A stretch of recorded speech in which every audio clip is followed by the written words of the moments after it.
اگر فقہ کا موازنہ طب سے کیا جائے تو فقہ افضل ہے، اور علم طریق آخرت سے کیا جائے تو ثانی الذکر یعنی علم طریق آخرت افضل ہے۔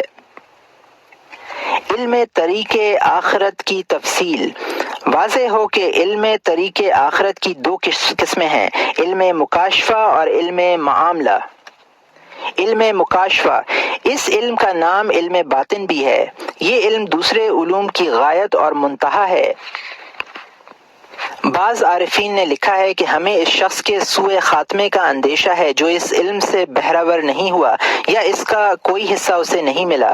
اس علم کا کم سے کم حصہ یہ ہے کہ اس کی صداقت و حقانیت کا اعتراف کیا جائے اور یہ تسلیم کیا جائے کہ جو لوگ اس کے اہل ہیں انہیں یہ علم حاصل ہے۔ ایک اور صاحب علم کا قول ہے کہ مبتدع اور متکبر کو یہ علم حاصل نہ ہوگا، چاہے اسے دوسرے تمام علوم میں ید طولہ حاصل ہو جائے۔ سب سے ہلکا عذاب اس شخص کے لیے یہی ہے کہ اسے اس علم میں کچھ نہیں ملتا، حالانکہ یہ علم صدیقین اور مقربین کا علم ہے۔ شعر ہے، وَأَرْدَى لَمَنْ غَابَ عَنْكَ غِيبًا فَذَاكَ ذَنْبَ أَقَابَ فِيهِ۔ ترجمہ، اس سے خوش رہ جو تیرے پاس سے غائب رہا، اس لیے کہ یہ غائب رہنا گناہ ہے اور عذاب بھی اسی میں ہے۔ علم مکاشفہ ایک نور کا نام ہے۔ جب دل برائیوں سے پاک و صاف ہوتا ہے تو یہ نور ظاہر ہوتا ہے۔ اس نور سے آدمی پر ایسی بہت سی باتیں منکشف ہوتی ہیں جن کا وہ پہلے نام سنا کرتا تھا یا ان کے کچھ مجمل اور غیر واضح معنی وضع کر لیا کرتا تھا، یہاں تک کہ اسے خدائے پاک کی ذات، اس کی دائمی صفات کمال، اس کے افعال، دنیا اور آخرت کی وجہ تخلیق، آخرت کو دنیا پر موقوف کرنے کی حکمت، نبوت اور نبی کے معنی، وحی، ملائکہ اور شیاطین کی حقیقت، انسان سے شیطانی قوتوں کی دشمنی کی کیفیت، انبیاء کے سامنے فرشتوں کی آمد اور نزول وحی کی کیفیت، آسمانوں اور زمین کے ملکوت کی حالت، دل اور اس میں فرشتوں اور شیطانوں کی جنگ کی کیفیت، فرشتے کے الہام و القاء اور شیطان کے وسوسوں کا فرق، آخرت، جنت، دوزخ، عذاب قبر، پل صراط، میزان حساب اور دوسرے بے شمار امور کی صحیح معرفت اسی نور سے حاصل ہوتی ہے۔ اسی نور کی روشنی میں وہ ان دو آیات کے معنی سمجھتا ہے۔ اقرأ کتابک کفی بنفسک اليوم علیک حسیبا، پارہ نمبر 15، رکوع نمبر 2، آیت نمبر 14۔ اپنے نامہ اعمال خود پڑھ لے، آج تو خود اپنا آپ ہی محاسب کافی ہے۔ وَإِنَّ الدَّارَ الْآخِرَةَ لَهِيَ الْحَيْوَانُ لَوْ كَانُوا يَعْلَمُونَ، پارہ نمبر 21، رکوع نمبر 3، آیت نمبر 64۔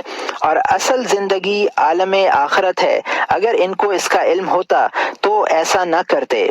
خدائے پاک کی لقاء اور اس کی ذات کریم کو دیکھنے کے معنی، اس کی قربت، اس کے پڑوس میں رہنے، ملائے اعلیٰ اور ملائکہ کی قربت کا شرف حاصل ہونے کا مفہوم بھی اسی نور سے منکشف ہوگا۔ جنت میں رہنے والوں کے درجات میں اس قدر فرق ہوگا کہ وہ ایک دوسرے کو اس طرح دیکھیں گے جیسے ہم آسمان میں چمکتے ستارے دیکھتے ہیں۔ اس فرق کے معنی کیا ہیں؟ اس سوال کا جواب بھی اسی نور کی روشنی میں ملے گا، اور ان جیسے لاتعداد مسائل ایسے ہیں جن کی لوگ تصدیق کرتے ہیں اور ان پر ایمان لاتے ہیں، لیکن ان کی حقیقت کے بیان میں اختلاف رائے رکھتے ہیں۔ بعض علماء کا خیال ہے کہ یہ سب مثالیں ہیں۔ اللہ نے اپنے نیک بندوں کے لیے جو چیزیں تیار کی ہیں وہ ایسی ہیں کہ نہ انہیں کسی آنکھ نے دیکھا، نہ کانوں نے سنا، اور نہ کسی کے دل میں ان کا تصور ہی پیدا ہوا۔ یہ صرف نام ہیں یا اوصاف جو مخلوق کو سمجھانے کے لیے بیان کیے گئے ہیں۔ بعض لوگوں کا خیال ہے کہ ان میں سے بعض چیزیں تو مثالیں ہیں اور بعض چیزیں حقیقت میں بھی وہی ہیں جو اپنے ناموں سے سمجھ آتی ہیں۔ بعض علماء کے خیال میں خدا کی معرفت کا منتہا یہ ہے کہ آدمی اس کی معرفت سے اپنے آپ کو عاجز سمجھے۔ بعض حضرات اللہ تعالیٰ کی معرفت کے متعلق کچھ بڑھا چڑھا کر حقائق پیش کرتے ہیں۔ بعض لوگ یہ کہتے ہیں کہ اللہ تعالیٰ کی معرفت کی انتہا وہ ہے جس کا عام لوگ اعتقاد رکھیں، یعنی یہ اعتقاد کہ اللہ موجود ہے، جاننے والا، قدرت والا، سننے والا، دیکھنے والا اور کلام کرنے والا ہے، بس یہی اعتقاد خدا کی معرفت ہے۔ علم مکاشفہ سے ہم وہی علم مراد لے رہے ہیں جس کی مدد سے یہ امور منکشف ہو جائیں اور حق واضح ہو جائے، اتنا واضح ہو جائے گویا آنکھوں سے مشاہدہ کیا جا رہا ہو، شک و شبے کی گنجائش ہی باقی نہ رہے۔ انسان کے جوہر میں ایسا ہونا ممکن ہے، لیکن یہ اس وقت ہے جبکہ اس کے آئینہ خانہ دل پر دنیاوی آلائشوں کی زنگ کی تہیں نہ جمی ہوئی ہوں۔ علم طریق آخرت سے ہم یہی مراد لیتے ہیں جس سے یہ معلوم ہو کہ آئینہ دل سے ان آلائشوں کا زنگ اس طرح صقل کیا جاتا ہے جو اللہ تعالیٰ کی ذات، صفات اور افعال کی معرفت کی راہ میں رکاوٹ ہے۔ دل کا آئینہ اس وقت صاف شفاف ہو سکتا ہے جب انسان شہوتوں سے باز رہے اور ہر معاملے میں انبیاء علیہم السلام کی اتباع کرے۔ اس تدبیر سے جس قدر اس کا دل روشن اور صاف ہوتا جائے گا، اسی اعتبار سے امر حق اس پر واضح ہوتا رہے گا اور حقائق روشن ہوتے رہیں گے، مگر اس عمل کے لیے بھی ریاضت اور تعلیم ضروری ہے۔ اس ریاضت کی تفصیل ہم کسی اور موقع پر بیان کریں گے۔ یہ وہ علم ہے جو کتابوں میں نہیں لکھا جاتا۔ جس شخص کو اللہ تعالیٰ اس علم کا کچھ حصہ عطا کر دیتا ہے وہ اس کا ذکر دوسروں سے نہیں کرتا، البتہ ان سے ضرور کر دیتا ہے جو اس کے اہل ہوں، وہ اس کے شریک راز ہوتے ہیں۔ یہ وہی علم باطن ہے جو حضرت صلی اللہ علیہ وآلہ وسلم کے اس ارشاد گرامی کی مراد ہے، ان من العلم کہیئۃ المکنون لا یعلمہ الا اہل المعرفۃ باللہ تعالی فاذا انتقوا به لم یجہلہ الا اہل الاخترار باللہ تعالی فلا تحقر وعالم آتاہ اللہ تعالی علما منہ فإن اللہ عز وجل لم يحقر اذا آتاہ ایاہ۔ ابو عبد الرحمن سلمی فی 40 کی حدیث ہے۔ بعض علوم حیت مکنون کی طرح ہیں جنہیں صرف وہ لوگ جانتے ہیں جو اللہ کی معرفت رکھتے ہیں۔ جب وہ ان علوم کا اظہار کرتے ہیں تو صرف وہی لوگ انہیں نہیں سمجھ پاتے جو اللہ تعالیٰ کی نسبت مغالطے میں مبتلا ہیں۔ جس عالم کو اللہ تعالیٰ نے اس کا علم دیا ہو اس کو حقیر مت سمجھو، اس لیے کہ اللہ نے بھی اس کو حقیر نہیں سمجھا کیونکہ اس کو وہ علم عطا فرمایا ہے۔ علم معاملہ دل کے احوال اور کیفیات کا علم ہے۔ ان احوال و کیفیات میں کچھ پسندیدہ ہوتے ہیں جیسے صبر، شکر، خوف، رجا، رضا، زہد، تقوی، توکل، سخاوت، اللہ تعالیٰ کے احسانات کی معرفت، حسن معاملہ، خدا تعالیٰ کے بارے میں حسن ظن، خوش خلقی، حسن معاشرت، صدق، اخلاص وغیرہ۔ ان احوال و کیفیات کی حقائق و اوصاف، اسباب و علامات، نتائج و ثمرات کا جاننا اور ان کیفیات میں سے جو کیفیت کمزور پڑ گئی ہے اسے تقویت دینے یا جو ختم ہو گئی ہو اسے واپس لانے کے طریقوں کا جاننا بھی علم آخرت ہے۔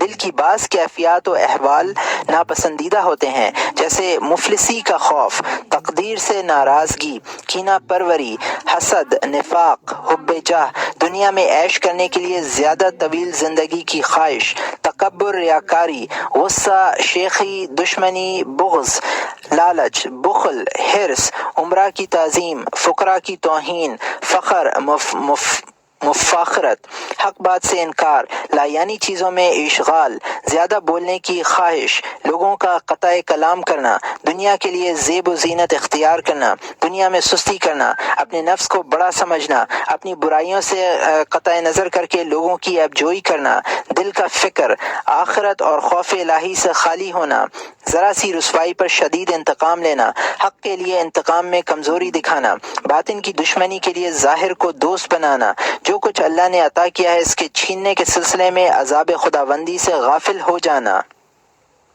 اپنی اطاعت پر بھروسہ کرنا، مکر، فریب، خیانت، زیادہ جینے کی توقع، شقاوت قلبی، سخت کلامی، دنیا کی زندگی سے خوشی، اس کی جدائی سے ملال، مخلوق سے محبت، ان کی جدائی سے وحشت، ظلم، عجلت پسندی، شرم و حیا کی کمی، رحم کا فقدان اور اس طرح کی دوسری عادتیں، یہ سب دل کی صفات ہیں۔ باقی سب برائیاں، منکرات اور فواحش انہی سے جنم لیتے ہیں۔ ان کیفیات و صفات کے حقائق، اسباب، نتائج اور طریقہ ہائے علاج کا معلوم کرنا بھی علم آخرت ہے، اور یہ علماء آخرت کے مطابق فرض عین ہے۔ جو شخص اس علم سے روگدانی کرے گا قیامت میں بادشاہ حقیقی کے قہر سے ہلاک ہوگا۔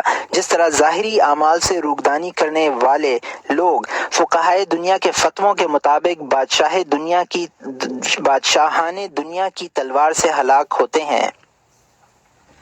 فقہائے دنیا اور علماء آخرت، اس تفصیل سے یہ بات واضح ہو گئی ہے کہ فرض عین علوم میں فقہائے دنیا کی نظر دنیا کی بہتری پر ہوتی ہے اور علماء آخرت کی نظر آخرت کی بہتری پر۔ چنانچہ اگر کسی فقیہ سے توکل یا اخلاص کے متعلق پوچھا جائے یا سوال کیا جائے کہ ریا سے بچنے کی کیا صورت ہے، تو وہ اس سوال کے جواب میں خاموشی اختیار کرے گا، حالانکہ یہ جاننا اس پر بھی فرض عین ہے۔ اگر اس کا علم حاصل نہ کرے گا تو آخرت میں ہلاک ہوگا، لیکن اگر اس فقیہ سے لعان، زہار، گھڑ دوڑ، تیر اندازی وغیرہ کے مسائل دریافت کیے جائیں تو ایسی ایسی باریکیاں پیدا کرے گا کہ صدیوں تک ان میں سے کسی کی ضرورت پیش نہ آئے، اور اگر پیش بھی آئے تو دنیا ان کے بتانے والوں سے خالی نہ ہو۔ فقیہ بلا وجہ ان فروعی مسائل میں دن رات الجھا ہوا ہے اور مشقت اٹھا رہا ہے، اور جو علم اس کے لیے ضروری ہے اس سے غافل ہے۔ اگر کوئی بطور اعتراض کچھ کہتا بھی ہے تو اس کا جواب ہوتا ہے کہ میں اس علم میں اس لیے مشغول ہوں کہ یہ علم دین ہے اور یہ فرض کفایہ کی حیثیت رکھتا ہے۔ خود بھی اس کے دھوکے میں آ کر فقہ سیکھتا ہے اور دوسروں کو بھی دھوکہ دیتا ہے۔ ہر عقل مند شخص سمجھتا ہے کہ اگر اس کی نیت یہی ہوتی کہ فرض کفایہ سیکھ کر حق امر ادا کر رہا ہے تو اسے فرض عین کو فرض کفایہ پر ترجیح دینی چاہیے تھی، بلکہ فرض کفایہ صرف فقہ ہی نہیں ہے، اور علوم بھی ہیں۔ مثلا بعض شہر ایسے ہیں جہاں ذمی کفار طبیب ہیں جو فقہی احکام اتباع سے متعلق ہیں، ان میں کفار کی شہادت قبول نہیں کی جاتی، مگر وہ اس کے باوجود طب نہیں سیکھتا بلکہ کوشش کرتا ہے کہ زیادہ سے زیادہ اختلافی اور نزاعی مسائل سیکھے۔ حالانکہ شہر اس طرح کے فتوے لکھنے والوں سے بھرے پڑے ہیں۔ آخر اس کا کیا سبب ہے کہ جس فرض کفایہ علم کے جاننے والے کثرت سے ہیں اور اس پر سب ٹوٹے پڑ رہے ہیں، اور جس فرض کفایہ علم کے جاننے والے کم اور بہت کم ہیں، اس کی طرف توجہ نہیں ہے۔ ہمارے خیال میں تو صرف ایک ہی سبب ہے کہ طب پڑھنے کے بعد اوقاف اور وصایا کی تولیت، یتیموں کے مال کی نگرانی، عہدہ قضا، سرکاری اثر و رسوخ، ہمسروں پر برتری اور دشمنوں پر غلبہ حاصل نہیں ہوتا۔ افسوس صد افسوس، علماء سو کی غلطیوں سے دین مٹ گیا۔ ہم اللہ تعالیٰ سے دعا کرتے ہیں کہ وہ ہمیں ایسی غلطیوں سے بچائے جس میں اس کی خفگی اور شیطان کی ہنسی ہو۔ علماء ظاہر کا اعتراف، علماء ظاہر میں سے جو لوگ اہل ورع تھے وہ علماء باطن اور ارباب قلوب کی فضیلتوں کا اعتراف کیا کرتے تھے۔ روایت ہے کہ حضرت امام شافعی رحمۃ اللہ علیہ شیبان چرواہے کے سامنے اس طرح بیٹھتے تھے جس طرح اپنے استاد کے سامنے کوئی طفل مکتب بیٹھتا ہے، اور ان سے پوچھتے کہ فلاں فلاں معاملے میں ہم کیا کریں۔ لوگ امام شافعی رحمۃ اللہ علیہ سے کہتے تھے کہ آپ جیسا شخص اس جنگلی سے پوچھتا ہے؟ آپ فرماتے کہ جو کچھ تم نے نہیں سیکھا وہ اس نے سیکھا ہے۔ امام احمد ابن حنبل رحمۃ اللہ علیہ اور یحییٰ ابن معین رحمۃ اللہ علیہ حضرت معروف کرخی رحمۃ اللہ علیہ کے پاس آیا جایا کرتے تھے اور پوچھا کرتے تھے کہ ہم کیا کریں، کیسے کریں، حالانکہ علم ظاہر میں ان کا دونوں سے کوئی مقابلہ نہ تھا۔ حضرت صلی اللہ علیہ وسلم سے صحابہ رضوان اللہ علیہم اجمعین نے عرض کیا، کیف نفعل اذا جاءنا امر لم نجده في كتاب ولا سنة، فقال صلی اللہ علیہ وسلم صلوا الصالحین واجعلوه شورى بینہم، اور یہ طبرانی کی حدیث ہے۔ یا رسول اللہ، اگر کوئی ایسا معاملہ پیش آئے جس کا حل کتاب و سنت میں نہ ہو تو ہم کیا کریں؟ آپ صلی اللہ علیہ وسلم نے فرمایا، صالحین سے معلوم کرو اور اس معاملے کو ان کے مشورے پر موقوف کر دو۔ اسی لیے کہا گیا ہے کہ علماء ظاہر زمین اور ملک کی زینت ہیں اور علماء باطن آسمان اور ملکوت کی۔ حضرت جنید بغدادی رحمۃ اللہ علیہ فرماتے ہیں کہ مجھ سے ایک روز میرے مرشد شیخ سری رحمۃ اللہ علیہ نے پوچھا کہ میرے پاس سے اٹھ کر تم کس کی مجلس میں بیٹھتے ہو؟ میں نے عرض کیا محاسبی رحمۃ اللہ علیہ کی مجلس میں۔ فرمایا بہت خوب، ان کا علم اور ادب حاصل کرنا اور علم کلام اور متکلمین کا جو رد وہ کرتے ہیں اسے مت سیکھنا۔ جب میں واپس جانے لگا فرمایا اللہ تجھے صاحب حدیث صوفی بنائے، صوفی صاحب حدیث نہ بنائے۔ اس دعا میں اس حقیقت کی طرف اشارہ مقصود ہے کہ جو شخص علم حاصل کر کے صوفی بنتا ہے وہ فلاح پاتا ہے، اور جو علم سے پہلے صوفی بنتا ہے اپنے آپ کو خطرے میں ڈالتا ہے۔ علم کلام اور فلسفہ کو علوم کی اقسام میں ذکر نہ کرنے کی حکمت۔ اب اگر یہ کہا جائے کہ آپ نے علوم کی قسموں میں کلام اور فلسفے کا ذکر نہیں کیا ہے اور نہ یہ بتلایا کہ وہ اچھے علوم میں شمار ہیں یا برے علوم میں، اس کی کیا وجہ ہے؟ اس سلسلے میں عرض ہے کہ علم کلام میں جتنے بھی مفید دلائل ہیں وہ سب قرآن و حدیث میں موجود ہیں۔ جن دلائل کا ماخذ قرآن و حدیث نہیں ہے وہ یا تو مبتدعانہ اور فاسد خیالات ہیں یا مختلف فرقوں کی نزاعی بحثیں ہیں۔ یہ سب لایانی اور لغو باتیں ہیں، ایسی ہیں جن کا قرن اول یا دور صحابہ میں کوئی وجود نہیں تھا۔ اگرچہ اس دور میں اس طرح کے مسائل کی طرف توجہ دینا بھی بدعت سمجھا جاتا تھا، لیکن اب وقت کے تقاضوں کے ساتھ ساتھ یہ حکم بھی بدل گیا ہے۔ اس طرح کی بدعتیں بکثرت پھیل گئی ہیں جو قرآن و سنت کے تقاضوں سے میل نہیں کھاتی، اور ایسے لوگ پیدا ہو گئے ہیں جو ان بدعات کی اشاعت میں پیش ہیں۔ اس لیے اب اس طرح کے علوم سیکھنے کی نہ صرف یہ کہ اجازت ہے بلکہ ان کا سیکھنا فرض کفایہ بھی ہے، مگر اتنا ہی سیکھنا ضروری ہے جس سے کسی ایسے بدعتی کا مقابلہ کیا جا سکے جو اپنی بدعات کی طرف مائل کرنے کی کوشش میں مصروف ہو، اور اس کی متعینہ حدود شرائط کی تفصیل ہم کتاب العلم کے 3 باب میں بیان کریں گے۔ جہاں تک فلسفے کا تعلق ہے وہ مستقل کوئی علم نہیں ہے، اور اس کی 4 شاخیں ہیں، ایک حساب اور عقلیدس۔ ان کے بارے میں ہم یہ بیان کر چکے ہیں کہ یہ دونوں علم جائز ہیں، تاہم ان لوگوں کو جن کے بہکنے کا خوف ہو ان علوم کی تحصیل سے روکا جائے گا۔ ہم نے دیکھا ہے کہ بہت سے لوگ ان فنون میں مہارت حاصل کرنے کے بعد بدعت کی طرف مائل ہو جاتے ہیں۔ ضعیف اعتقاد لوگوں کو ان سے دور رکھنا ضروری ہے، جیسے چھوٹے بچوں کو گر کر ڈوبنے کے خوف سے نہر کے کنارے پر کھڑا نہیں ہونے دیا جاتا، یا نو مسلم کو اس خیال سے کفار کے ساتھ میل جول رکھنے سے روکا جاتا ہے کہ کہیں ان کی صحبت اثر نہ کر جائے۔ جو لوگ پختہ عقیدہ رکھتے ہوں ان کے لیے کوئی حرج نہیں ہے۔ فلسفہ کی دوسری شاخ منطق ہے۔ منطق میں دلیل اور حد کی تعریف اور شرائط سے بحث کی جاتی ہے۔ یہ دونوں چیزیں بھی علم کلام میں مل جاتی ہیں۔ الہیات فلسفے کی تیسری شاخ ہے۔ الہیات کا موضوع خدائے پاک کی ذات و صفات ہیں، یہ بھی علم کلام ہی کا حصہ ہیں۔